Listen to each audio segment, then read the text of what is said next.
You're listening to the Woman of Value podcast. You are about to hear the story of a woman who is following her dreams and passions and creating positive change in the world. On paper, I had everything. I was in a thriving, I had a thriving career at the time. I was getting promoted. I was really, really good at putting on a very happy face to the outside world, which a lot of people who suffer from depression, Robin Williams, lots of people that you've known that have actually committed suicide over it, you didn't even know that there was anything going on inside of, for them, because on the outside, it looked like they had everything together. In 2009, Megan Hill was 27 years old, and on paper, her life looked perfect. But behind the scenes, it was a different story. She was waking up depressed and anxious almost every day. Doctors told her that she would probably have to deal with depression and anxiety the rest of her life. But she discovered access consciousness, and she realized that there was more right about her than she had ever imagined before. And now she works with access consciousness worldwide to empower people to believe in themselves and their inner knowing. Welcome to the show, Megan. Thanks for having me, Sandy. What does woman of value mean to you? Woman of value is really to get that you as a woman, as a person, have value, and that you don't necessarily have to have everything on the outside to have value, but just you being you has way more value than you can even fathom. And I think if you can get that, and I'm not totally there, it's a journey. Some days it's like, oh yeah, I get it. And some days it's not. But I think when you're in that state of depression, you really lose sight of any value that you have. So getting that you have value, getting that you being alive and on the planet is a gift, is one of the greatest ways to start pulling you out of that depressed state. So, my experience with my dad was we would try to tell him all the things he should be grateful for, like you're healthy and you have all these great kids and grandkids, and he'd be like flat affect. None of it got through because he couldn't process that. Yeah. So let's go back and talk about your woman of value moment when you had that aha moment, because you were depressed and now you're doing this amazing work. You're married, you have a child, you're in a good place. So tell us what happened. As you said in the beginning, on paper, I had everything. I was in a thriving, I had a thriving career at the time. I was getting promoted. I was really, really good at putting on a very happy face to the outside world, which a lot of people who suffer from depression, Robin Williams, lots of people that you've known that have actually committed suicide over it, you didn't even know that there was anything going on inside of, for them, because on the outside, it looked like they had everything together. But a lot of times, there's something very different that can go on inside. So for me, I really didn't understand it. I couldn't understand it. Like I said, I was young. I was 25. At 25, there wasn't anything wrong. I didn't look around and I hadn't had anyone that had died recently, like all of the things that should have been going wrong to make me feel so, depressed or anxious. They vary. Usually you're one or the other. There wasn't anything to like pinpoint why it was occurring. It did run in my family. Depression and anxiety and mental health issues ran in my family. So there was always this like weird inkling of, maybe this is just how you are. So I knew that I needed to be able to function. So I knew that I needed to be able to get up and get out of bed because I really liked working. I liked my career. I liked my life. So medication became the only option at that time. And what they described to me was that my brain was basically like I'm not going to give you the correct medical explanation here, but basically from what I understood, it was like the neurotransmitters weren't connecting, and the medication would help facilitate that so that you could, level out the ups and downs that was occurring.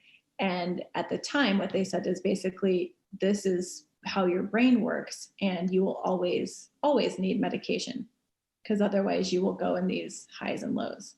At the time, that was what worked, and it worked. And medication, when you are that depressed or you have anxiety that's debilitating, it does work. So this isn't anti-medication at all. It helped me dynamically until I could actually find something else. So the moment that actually gave me the sense of, the aha moment was, I had called a woman who was like a spiritual intuitive at the time. I was trying all sorts of different weird stuff. I was trying meditation. I was trying any metaphysical woo-woo stuff I could find. I was reading books. I was doing everything. I was taking, looking how I could use food to balance it, like really trying anything to not have to be on medication, because medication also has a few side effects that are not that pleasant.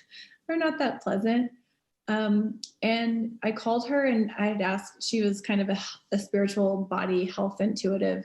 And she said, "Hey, I'm trying this new stuff. It's going to sound really weird, but I just want to ask you." She said, "Where are you living right now?" And I said, "I'm in an apartment building." And I had a roommate at the time. And she said, "Is it possible that 98% of everything that's going on is what you're picking up from people around you?" And that blew me away. I had no clue. I knew that I was intuitive. Those were words that I'd always, had always been used to describe me. I was very intuitive. I was very observant. I was very aware of the world around me, but I had no idea that that awareness of the world around me was also, because I didn't quite get the vastness of it, was also impacting me in this way, because I was picking up not only on the good stuff, but also on the bad stuff. So when she asked me that question, is 98% of all of your thoughts, feelings, and emotions, is it possible that they might not all be yours? Would that change how you woke up every day? And it was a yes. And it was huge. And then she talked about other stuff, but that pretty much that question is any of it yours, or is all of it yours, set me free. So would you consider yourself like a highly sensitive person, an empath? Yes. Highly sensitive, empath, emotion, those are all emotional, but those were also the gifts of me. And when I was on medication, it numbed most of that out. So it numbed out the world, which was really amazing to wake up and not have, feels like the whole world is sitting on your head.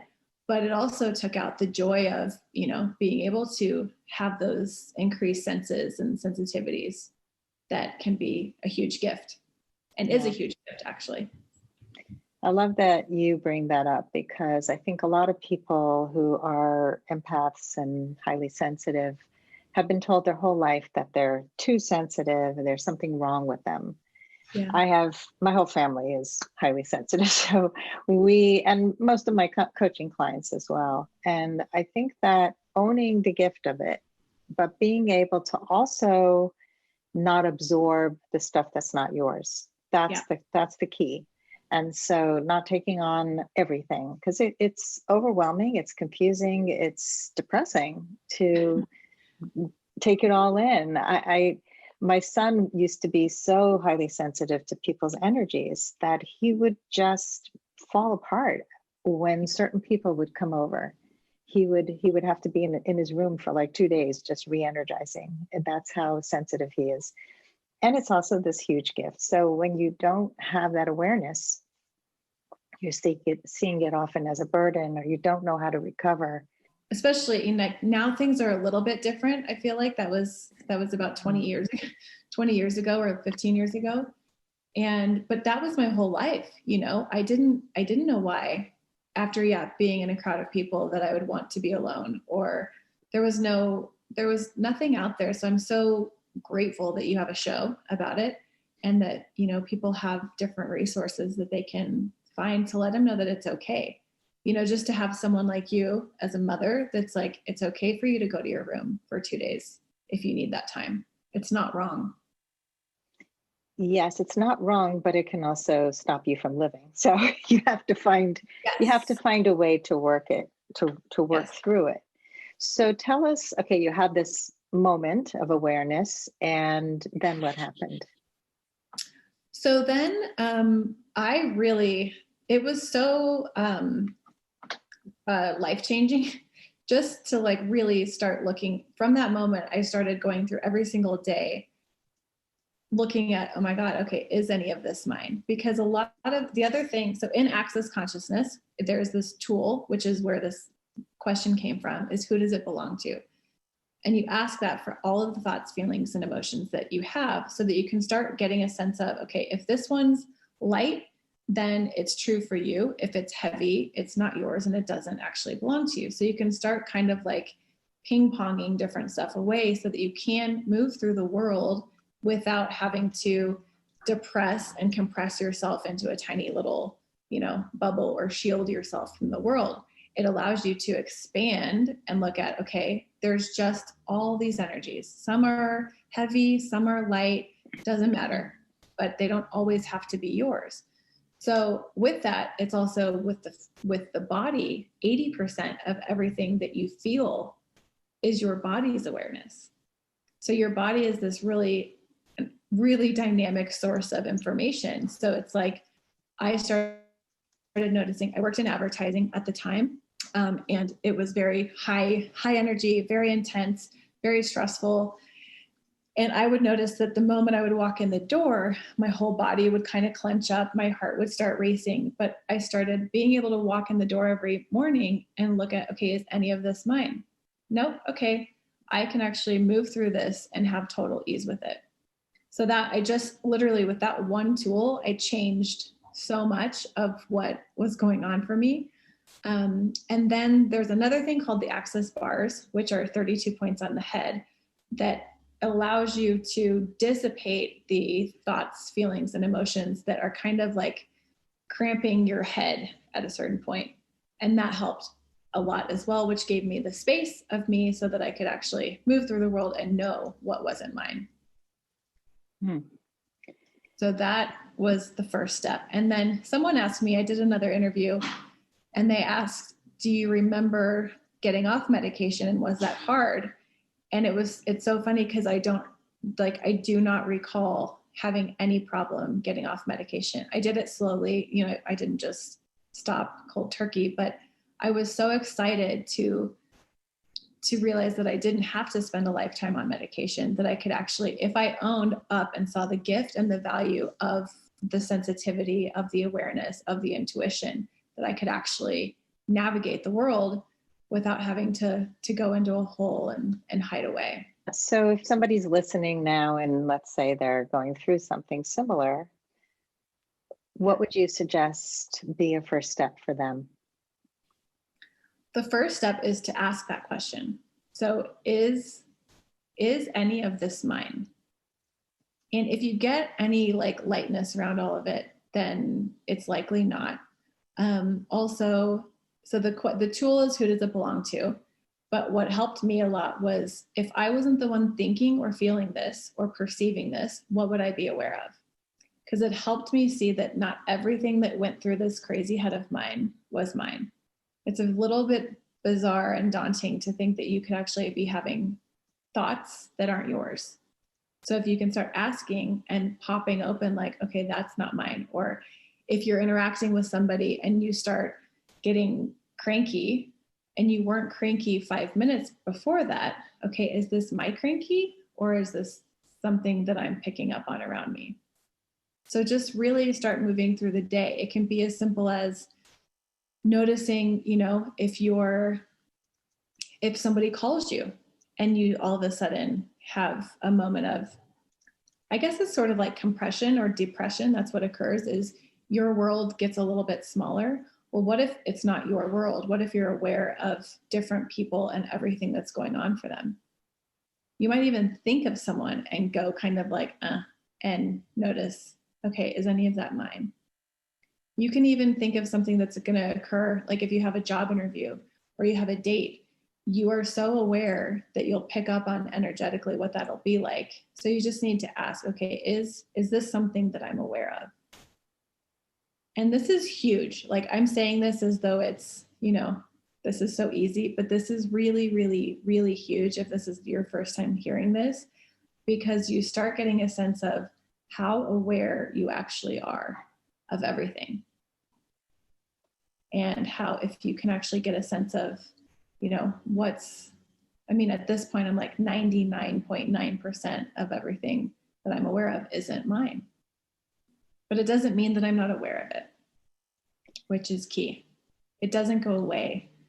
There's no magic pill. The pills definitely were awesome because they took that away. They numbed it out. But this doesn't mean that I now don't have those moments of waking up with fear or waking up with anxiety or sensing stuff going on in the world. That's all still there, but I now know that it's not necessarily mine and I don't have to deal with it. I know that some stuff's not yours, it's somebody else's. We have what's on our side of the street, what's on somebody else's side of the street, as they say in recovery. But there's also stuff that's ours from a long time ago. What about the old triggers, the things that come up from some of the trauma that we've experienced in the past? Those things are still often with us. It's really about us, but it's not happening now. So what do you do with stuff like that? There's this magical wand in Access Consciousness called the Access Consciousness Clearing Statement. I don't know if anyone's ever talked about it on your show, but you can go to theclearingstatement.com, and Dr. Dane here, who is the co-founder, he has this amazing explanation of it.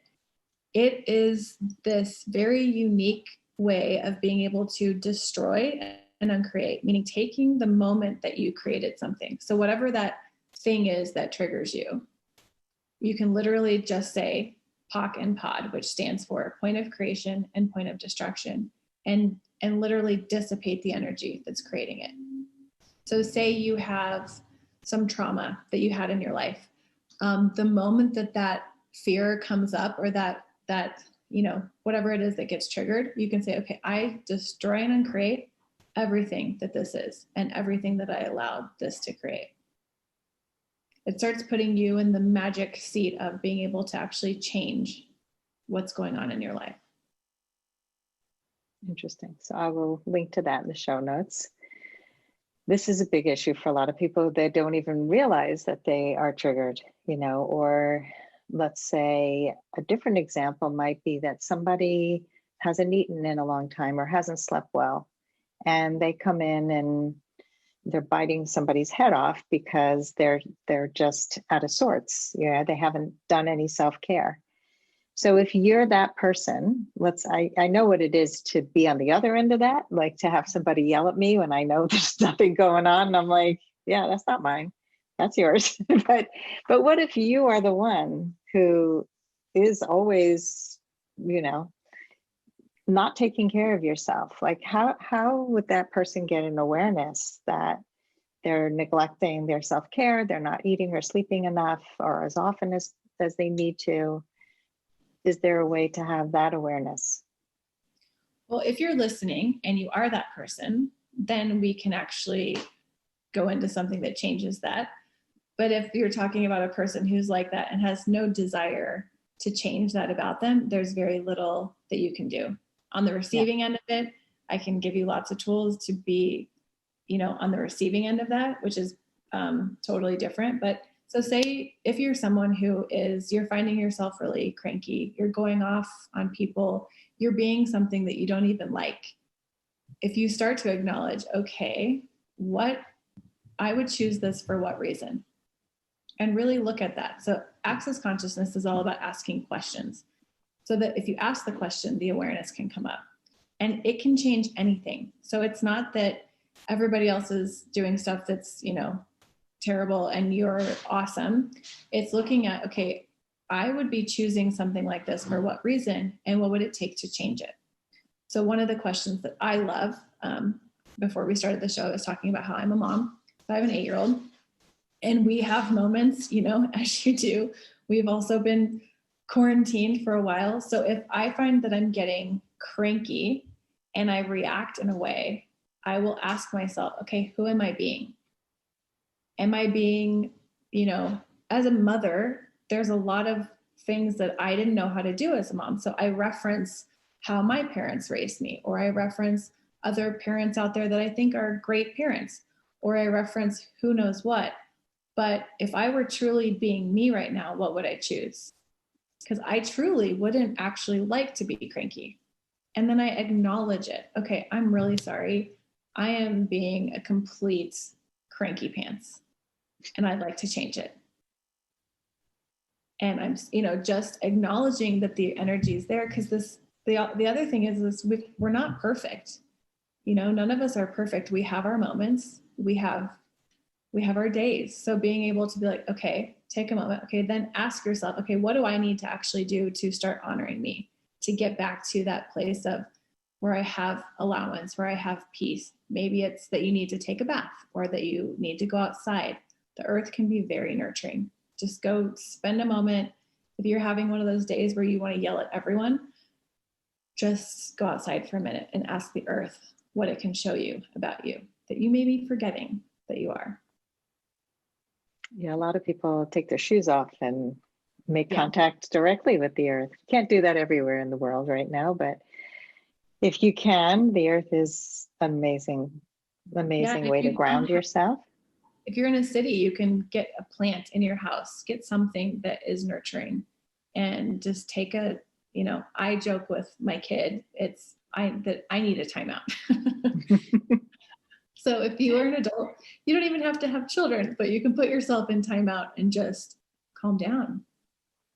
It's funny how timeout was always like a punishment. You can be in timeout, but it's actually a gift. And I would definitely put myself in timeout. The taking a bath, locking the door. When my kids were little, the only door that really locked was the bathroom door. And that was my solace. Like, I am not to be disturbed, bringing a book in, candles out.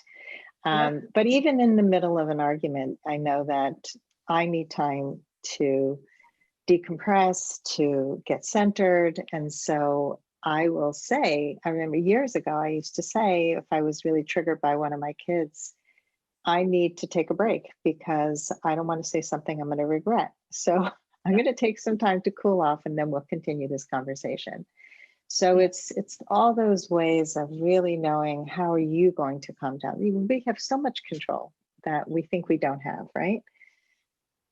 Well, and it's also another, this is why I've loved Access Consciousness. And I can't even necessarily, I think Dane's book, Being You, Changing the World, and I know you've had him on here, in his book, he goes through a lot of this, and Access not only invites you to ask, who does it belong to, but it also gives you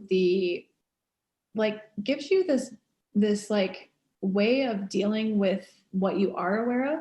So one thing with anger is it's either a thing that's there to distract you from what you'd actually like to choose, or it's a lie. So if you are having, there's a lot of anger in the world right now, especially with politics and all of the coronavirus stuff and the lockdowns. And there's a lot of stuff that's out there we're being lied to about.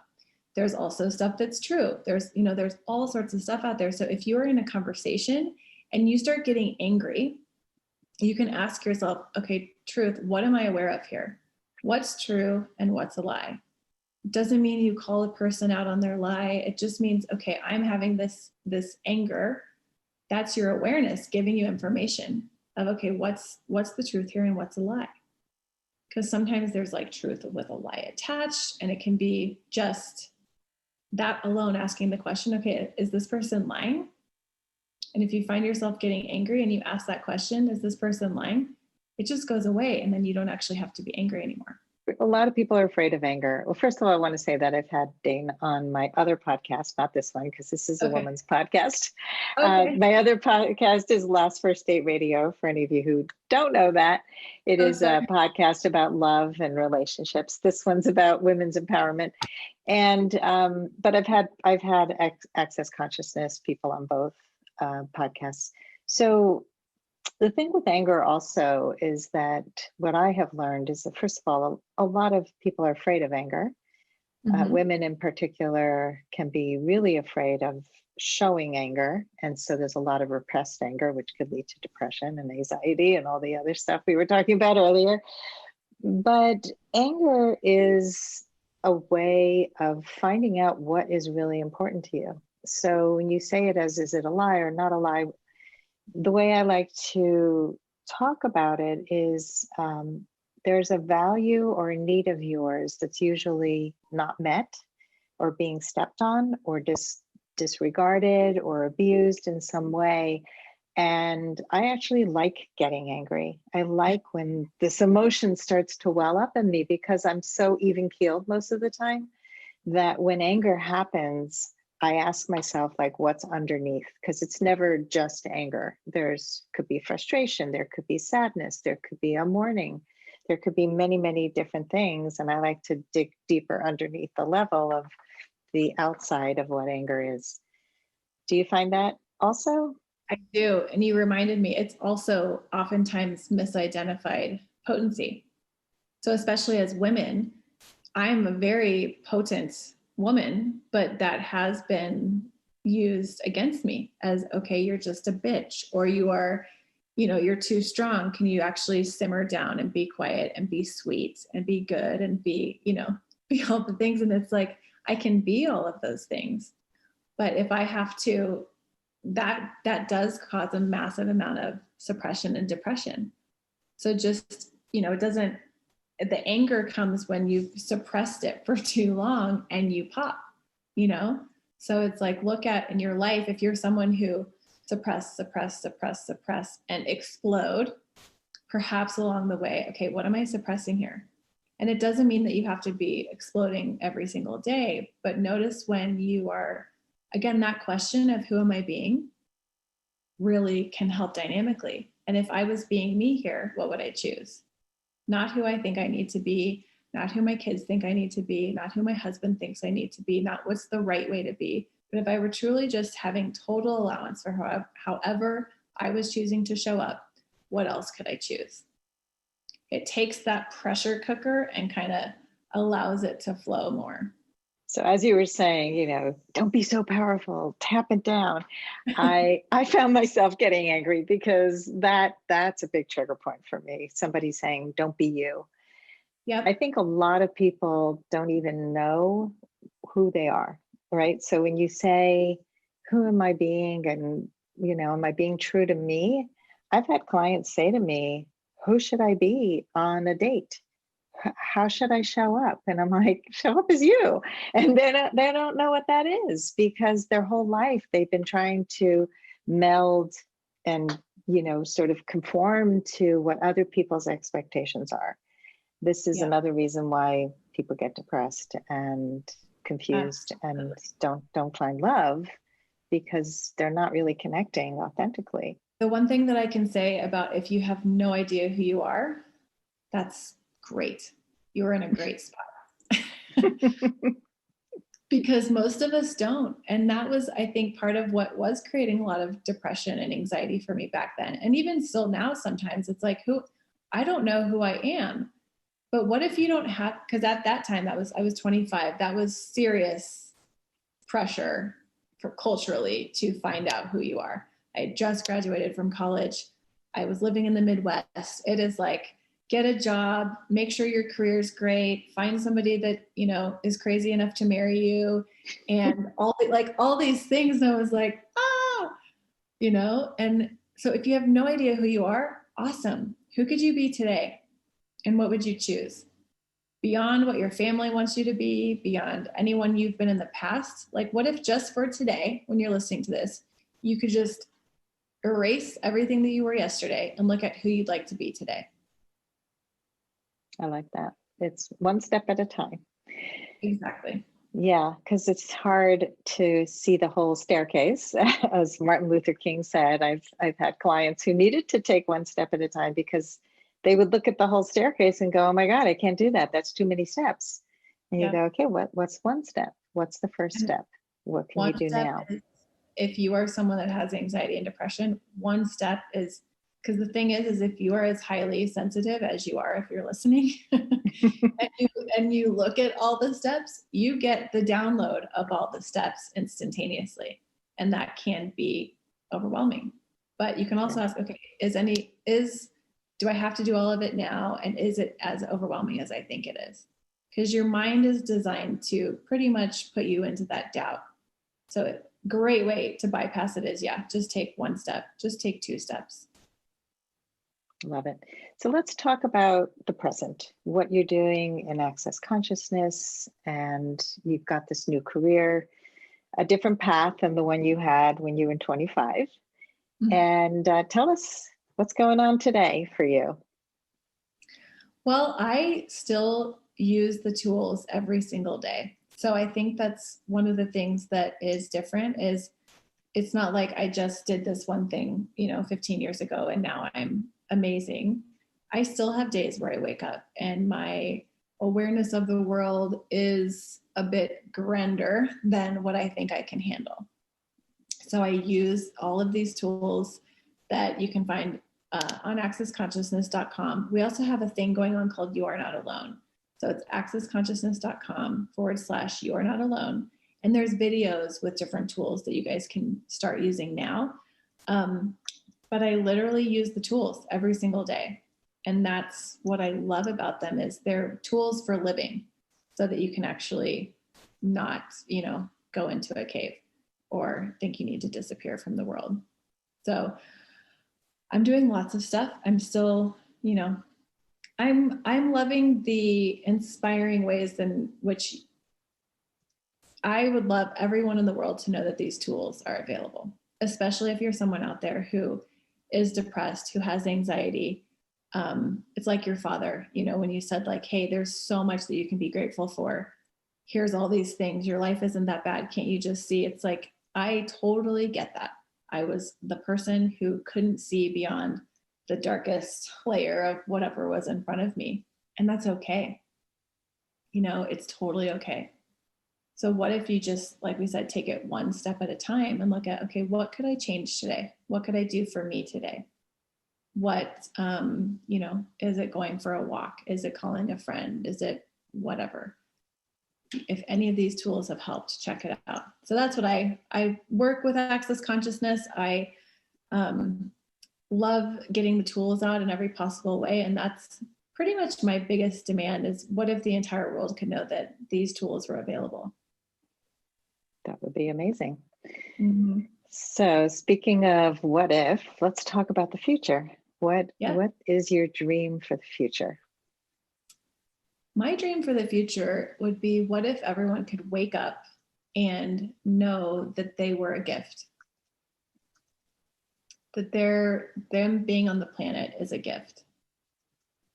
And that they actually have way more power and potency than they've ever acknowledged. And it doesn't mean that you have to be the president of a country or have $8 billion and buy all this land. Like there's all these big things that you can do. And I think a lot of people go there.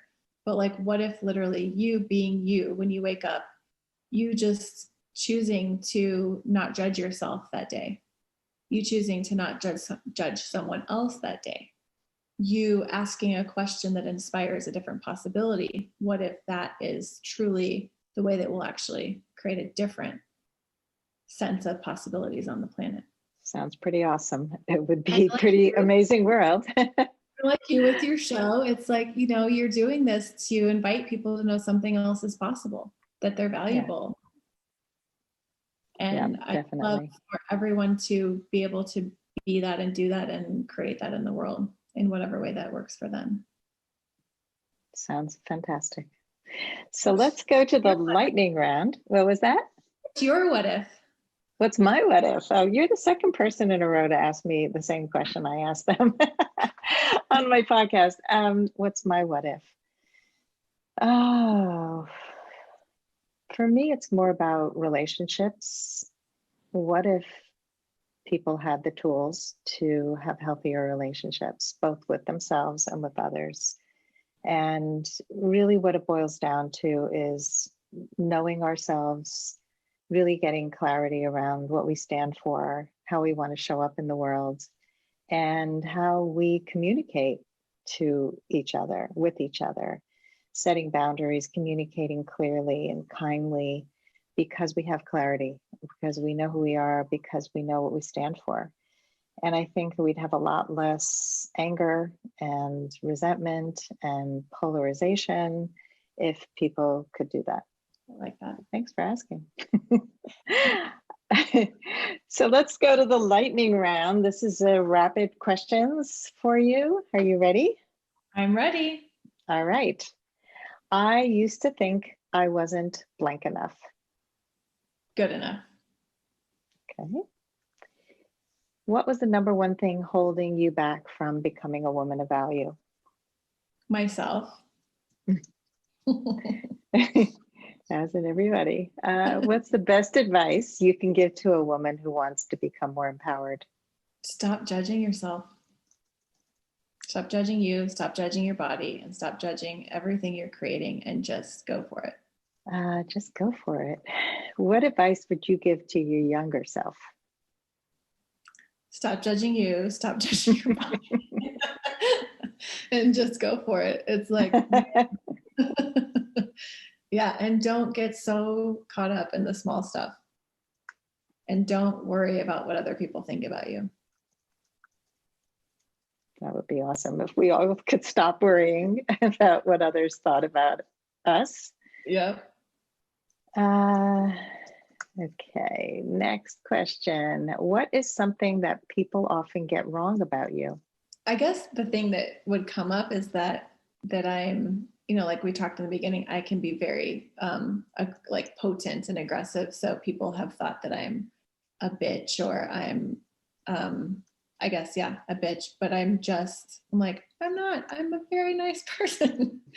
But I think that the intensity with which I can show up can be misleading. And I don't always have like a perfect smiley face on. So my face, I don't do the good cheerleader face very well. So good. That would be exhausting. Don't be misled by my face. You don't have that resting bitch face or the resting cheerleader face. And resting bitch face all the time, but I don't really I don't know how to change it. So I've given up trying. I haven't seen it once since we started talking. So well, I'm naturally enjoying the conversation, but if I had to like put a fake one on, I'd be like, so. Okay. So finally, Megan, how would you like to be remembered?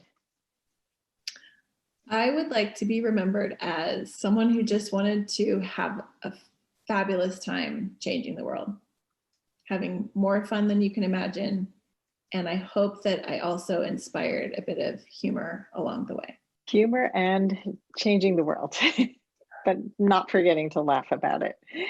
If you can't laugh right now, especially right now, don't take life so seriously. Well, you certainly have inspired us today to have come so far in your life, to have overcome such hard times to be where you are today, not only having helped yourself and continuing to help yourself, but helping others do the same. And to me, like, if you can do that, you're creating positive change in the world. You're doing what you're meant to do on the planet, which is awesome. Thank you. I'm just getting started, I know. A lot left to create. Awesome. Well, thank you again. And keep being a woman of value, putting out value in the world. Thank you for having the show and having a place for women of value to actually inspire each other. If you would like to step more fully into your value, grab a free copy of The Ultimate Guide to Becoming a Woman of Value on my website, thewomanofvalue.com. Just click the link at the top of the homepage. And if you haven't already done so, be sure to click the subscribe button in your listening app. And if there's something in this episode that inspired you, please share it with others, because the more we share these inspirational stories, the more women of value we will have in this world. I'll see you next time.